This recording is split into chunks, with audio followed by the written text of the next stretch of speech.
bitaw, no, makalingaw bitaw ng mga protestante lagi.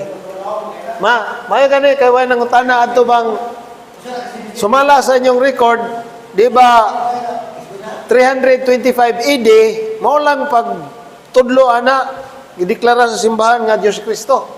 O di ba ana gidogmatize, mao na pagdogmatize. Mao na ilang akusar lagi. So mao nga ang tubag na to, basta pagdogmatize, dili bote pasabot nga mao pay pagtudlo, kun dili gi-affirm lang na kay ganuman gikagubtan og nagkaguliyang. So mohatag ang simbahan og final. Nga mao ni ang ato ang pagtuo. Dili undangon na basta moingon ang simbahan nga dogmatize na, kung di ka mutuwa na may pamahawa lang ka. Oh.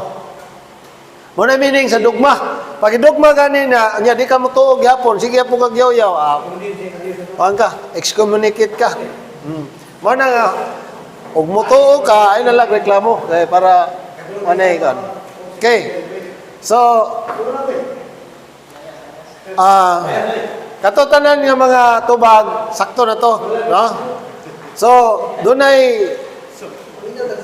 dunay katong gipangita ni Inson og ni kan nga katubang pag-ingon nga ningon si Kristo nga bisan sa Mateo 24 no nga bisan pa ang anak sa tao bisan pa mga anghel walay nasayod nya ang ipit atong pangutana tinuod ba niya sa nasayod o wala kay pag mingon ka nasayod mingon siya namaka Kristo mana mo sila pero unsa may tubag sa simbahan di ba naman tayo ng utana nga unsa man gid kay si follow-up ni Parikoy unsa man gid tubag nasayod di siya wala ang tubag na nasayod no pero hinamduman nato nga pagani ni Kristo sa kalibutan ang topic kanang about kuan nga nang economy of salvation salvation economy nga ang Amahan Anak ug Espiritu Santo do na sila kanang trabaho ba sa pagluwas sa tao. Di ba ang God the Father is the Creator, ang Son, Savior, ug ang Sanctifier, ang Holy Spirit. Na sila yung mga role. So kanusa na moabot, dili na yung role, ang role na sa Amahan. Kanusa. Mo na nga, dili siya musulti, kay dili man iyang katungod na nga musulti kanusa.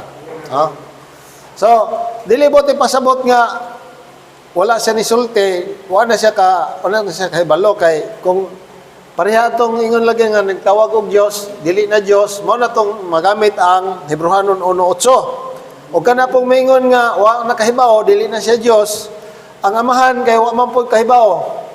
Ningon man siya nga Adan, iba, asa naman mo? Nangita man siya, hay na mo sa ato pa. Pag wa na kahibaw asa sila.